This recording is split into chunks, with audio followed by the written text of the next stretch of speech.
لیکن جب اللہ تعالیٰ نے ان مریضوں کو شفا دی تو آج ایک یا دو نہیں بلکہ اچھی خاصی تعداد مریضوں کی جن کو LMS ہے، لیفٹ مین اسٹیم ڈیزیز، وہ اپنی زندگی کے دن گزار رہے ہیں۔ کیسے گزار رہے ہیں یہ اللہ تعالیٰ کو پتہ ہے، لیکن انہوں نے محنت بہت کی ہے، انہوں نے اپنے آپ کو تبدیل بہت کیا ہے، انہوں نے زندگی کے معمولات کو تبدیل کیا ہے، انہوں نے ان تمام عوامل کو کنٹرول کرنے کی کوشش کی جن کی وجہ سے دل کی نالیاں تنگ ہوتی ہیں۔ انہوں نے شوگر کو کنٹرول کیا، BP کنٹرول کیا، وزن کنٹرول کیا، چکنائیاں کنٹرول کیں، اچھے والے کولیسٹرول کو بڑھایا، برے کولیسٹرول کو کم کیا، غصہ کم کیا، کھانے پینے کی عادات کو تبدیل کیا، اپنے کھانے کے انداز کو بدلا، بہت تیزی کے ساتھ کھانے کی عادت کو ختم کر دیا، چھوٹا نوالا لے کے زبان پر رکھ کر محسوس کر کے دماغ کو سگنل بھیج کے اور پھر اس کو 20 مرتبہ چبایا، سولو کیا، 4-5 نوالے کھانے کے بعد ان کی طبیعت سیر ہو گئی۔ جو طریقہ ہے کھانے کا، کم کھایا، معدے پر بھی بوجھ کم پڑا، دل پر بھی بوجھ کم پڑا اور وہ اپنے آپ کو اچھا محسوس کرنے لگے۔ تو جب ان تمام لوگوں نے اپنے آپ کو ایگریسو وے میں تبدیل کیا تو یہ بہتر رہے۔ میں آپ کو ان صاحب کی باتیں بتا رہا تھا کہ جب یہ گھر واپس چلے گئے تو ڈاکٹرز نے یہ کہا کہ ہم نے آپ کی ایک آرٹری میں اسٹینٹ ڈال دیا ہے، لیکن اب جو 2 نالیاں ہیں ان میں بھی ہمیں اسٹینٹ ڈالنا پڑے گا اور یہ ہم کچھ عرصے کے بعد کریں گے۔ یہ بھی ایک طریقہ ہوتا ہے کہ ہم سٹیجز میں اینجیوپلاسٹی کرتے ہیں۔ بہرحال 2 مہینے بعد ان کی دوسری نالیوں میں بھی 2 اسٹینٹ ڈال دیے گئے۔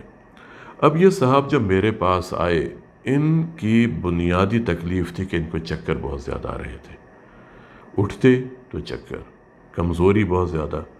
اور مجھ سے کہتے ہیں کہ ڈاکٹر صاحب میرا دل کرتا ہے کہ میں اس ٹیبل پر سر رکھ کے سو جاؤں، اتنی کمزوری۔ بیگم ان کے ساتھ تھی۔ اب جب میں نے ان کا پورا معائنہ کر لیا، میں حیران ہوا کہ ان کے کولیسٹرول کا ریشو HDL کے ساتھ صرف 2 آ رہا تھا اور اس کے باوجود وہ 20 ملی گرام کی اسٹیٹن کھا رہے تھے۔ یہاں پر میں اپنے ڈاکٹرز دوستوں سے کہوں گا کہ اسٹیٹن دینی چاہیے، بہت اچھی دوا ہے،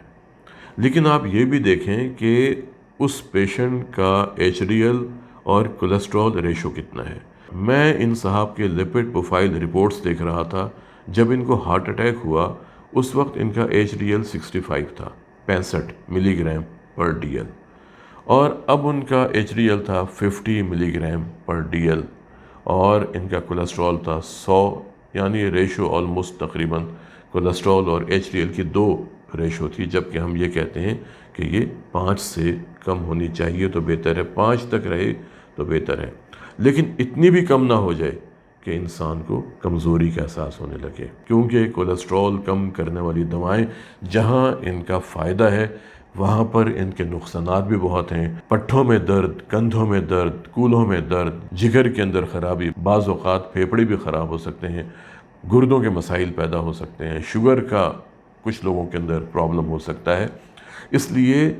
یاد رکھیں کہ جب بھی ہم کوئی دوائی دیں ہمیں رسک اور بینیفٹ ریشو دیکھنا چاہیے کہ اس کا فائدہ کتنا ہے اور اس کا نقصان کتنا ہے۔ اگر ہمیں فائدہ نظر آ رہا ہے ہم اس کو دوائی ضرور دیں، لیکن اگر ہم دیکھتے ہیں کہ نقصان زیادہ ہو رہا ہے یا نقصان کا احتمال ہے تو پھر ہمیں دوائی کو روک دینا چاہیے۔ میں جب ان صاحب کا کلینکل معائنہ کر رہا تھا تو لیٹ کے ان کا BP کم تھا، لیکن کھڑے ہو کے تو بہت ہی کم ہو گیا، جس کی وجہ سے ان کو چکر آ رہے تھے اور اسے ہم کہتے ہیں پوسچرل ہائپوٹینشن، اور یہ دوائی کی وجہ سے ہو رہا تھا۔ دھڑکن بھی کم تھی۔ کچھ لوگوں میں دوائیں دینے کے بعد دل کی دھڑکن بہت کم ہو جاتی ہے، بلڈ پریشر بہت کم ہو جاتا ہے، کھڑے ہو کے پریشر اور کم ہو جاتا ہے، جس کی وجہ سے یہ لوگ اکثر شکایت کرتے ہیں کہ جب ہم نماز پڑھتے ہوئے اتحیات سے کھڑے ہوتے ہیں تو ہماری آنکھوں کے آگے اندھیرا آتا ہے، یا اگر ہم تیزی کے ساتھ کھڑے ہوں تو بھی ہمیں چکر آتے ہیں، ہماری آنکھوں کے آگے اندھیرا آتا ہے۔ اب اس صورت میں ہمیں ان تمام مریضوں کا مکمل معائنہ کرنا چاہیے، ان کا بلڈ پریشر تینوں پوزیشن میں چیک کرنا چاہیے، لیٹ کے، پھر ان کو بٹھا کے، پھر ان کو کھڑا کر کے، پھر یہ دیکھیں کہ ان کا فرق کتنا آتا ہے اور اس حساب سے ان کی دواؤں کو ایڈجسٹ کرنا چاہیے۔ بلکہ میں تو یہ کہوں گا کہ دل کے ہر مریض کو اس وقت تک آپ دوائی نہ دیں جب تک آپ ان کی پراپر مانیٹرنگ نہ کر دیں، کم از کم 4 سے 8 گھنٹے تک، اور اس کے بعد جب ہم ان کو دوائیں دیں گے تو ہمیں یہ معلوم ہوگا کہ یہ دوائیں ان کے جسم پر کس طرح اثر انداز ہوں گی۔ ان صاحب میں جو سب سے اہم بات میں نے نوٹس کی وہ یہ کہ یہ بہت پینک ہو رہے تھے دل کے حوالے سے۔ ان کو یہ خوف تھا کہ اب نہ جانے میرے ساتھ کیا ہوگا، اب کہیں مجھے بائی پاس کی ضرورت نہ پڑے، میرا اسٹینٹ کتنا عرصہ چلے گا، میں زندگی کیسے گزاروں گا۔ اگر ان کو سینے میں کوئی بھی تکلیف محسوس ہوتی ہے تو یہ فوراً ڈر جاتے ہیں کہ کہیں مجھے پھر خدا نخواستہ ہارٹ اٹیک نہ ہو جائے۔ ان کو ہم نے بہت ریشور کیا کہ نہیں، اگر آپ اپنے آپ کو تبدیل کرتے رہیں گے، اگر آپ اپنی زندگی کے معمولات کو تبدیل کریں گے، اپنی خوراک میں بہتری لائیں گے۔ انہوں نے ایک کام اور بھی کیا کہ اتنا زیادہ یہ ٹینشن میں آ گئے، انہوں نے اپنی خوراک سے نمک مکمل طور پر نکال دیا۔ بیگم سے کہا کہ مجھے پھیکا کھانا دیا کرے۔ اب آپ یہ دیکھیں کہ نمک ہماری زندگی کے لیے کتنا ضروری ہے۔ وہ لوگ جن کو ہارٹ فیلئر ہوتا ہے، وہ لوگ جن کے جسم میں پانی اکٹھا ہو جاتا ہے، ان کو بھی ہم احتیاط کے ساتھ نمک دیتے ہیں۔ پنک سالٹ، کھیوڑے کی کانوں سے نکلا ہوا نمک، جو پہاڑی نمک ہوتا ہے، وہ آپ کی صحت کے لیے بہت اچھا ہوتا ہے، اور ہم کہتے ہیں کہ اس کا چائے کا پون چمچ 24 گھنٹے میں آپ کو استعمال کرنا چاہیے۔ ان صاحب نے اپنی خوراک سے نمک مکمل طور پہ نکال دیا، بہت ایگریسو وے میں انہوں نے اپنے آپ کو تبدیل کرنے کی کوشش کی۔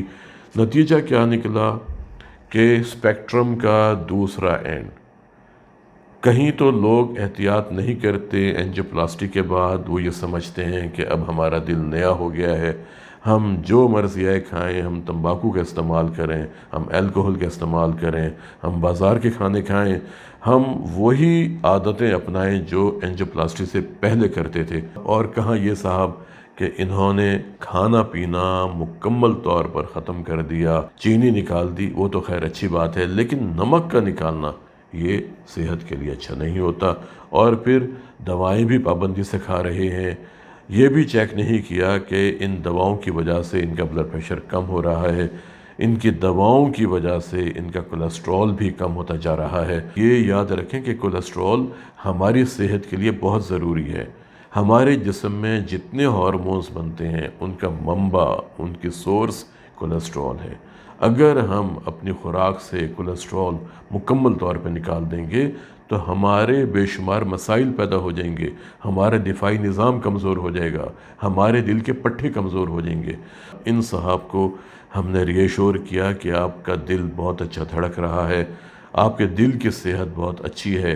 آپ نے اپنے دل کی صحت کو بہتر بنانے کے لیے بہت زیادہ احتیاط کر لی ہے۔